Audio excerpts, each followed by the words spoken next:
Hey guys, welcome to another Doctor Who DVD review by me, the Obsessed Suvian95.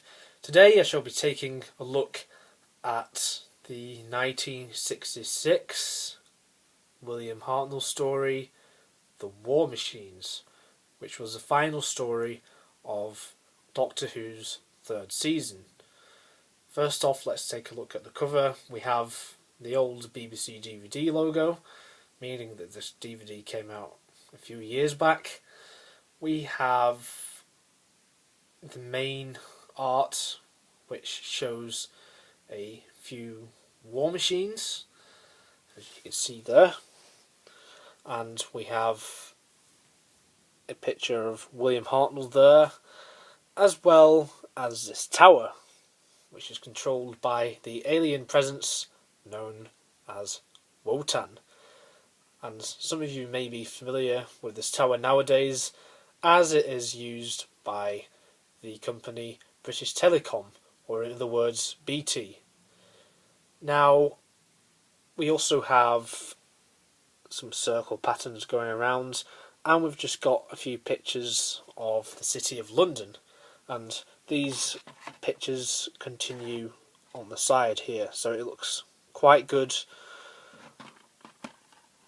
with the rest of the DVD collection. So The War Machines by Ian Stewart Black, based on an idea by Kit Pedler. The TARDIS arrives in London, 1966, where the Doctor and Dodo visit the recently opened post office tower.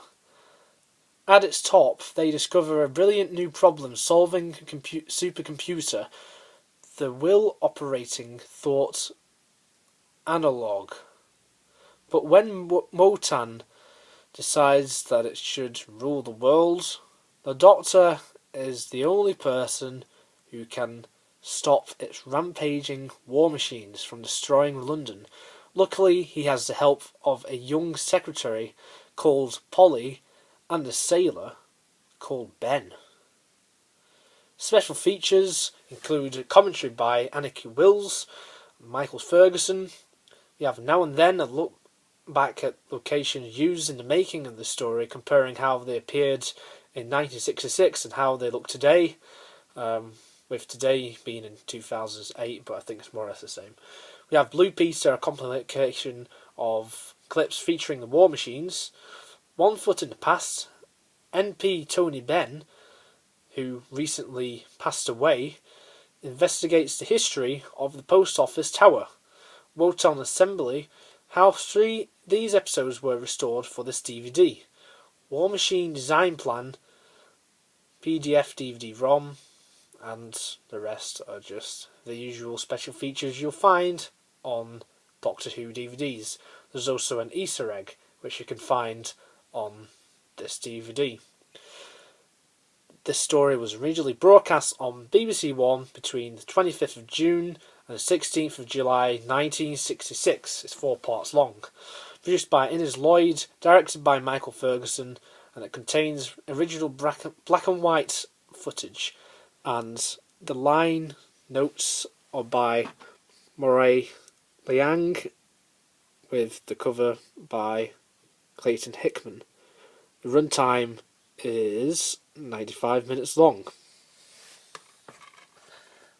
Inside we have the usual info, what you can find with the Doctor Who DVD range, and that is the disc, so it's pretty standard really.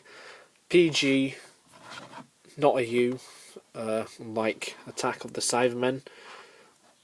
So, The War Machines, what are my thoughts on this story? Do I recommend it? Yes, I do recommend it. I personally do like this story. I know that this story is a bit hit and miss with a few fans, but I quite like it. I think it's a very good story.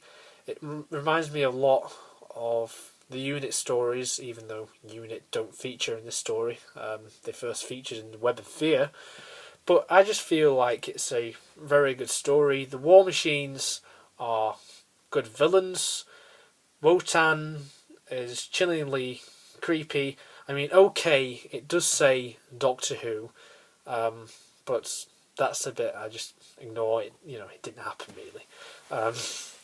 William Hartnell's very good again as the Doctor, and there's just one complaint I have really, and that's the departure of Dodo.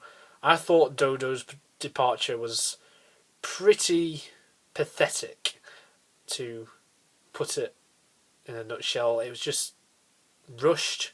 She just disappeared after episode 2, and you never see her again. It was just stupid.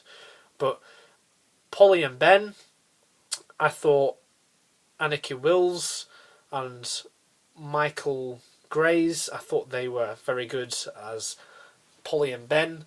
It's just a pity that most of the stories are lost, but if you want to see more of Polly and Ben, then I highly suggest that you check out The 10th Planet, the Moon Base, and the soon-to-be released The Underwater Menace, which you can find on DVD. But this, in essence, is the only fully surviving story featuring Polly and Ben, which is quite unfortunate. Overall, I'd definitely get this, as it's another William Hartnell story. In my eyes, they're very precious because there are a few lost stories, but thankfully this one survives. I think it's quite a good story. So I would definitely pick it up. Yeah, it might have a few nitpicks, such as the war machines, the whole concept. It just makes you think of Daleks, thinking Daleks could have been in this story. But I think by then they didn't really want to keep using the Daleks over and over again, seeing as after this story they only featured 2 more times before having a nearly 5-year break. And Dodo's departure, pretty pathetic, as I said earlier.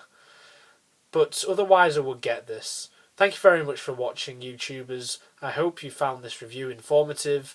Stay tuned for more, and until next time, cheerio.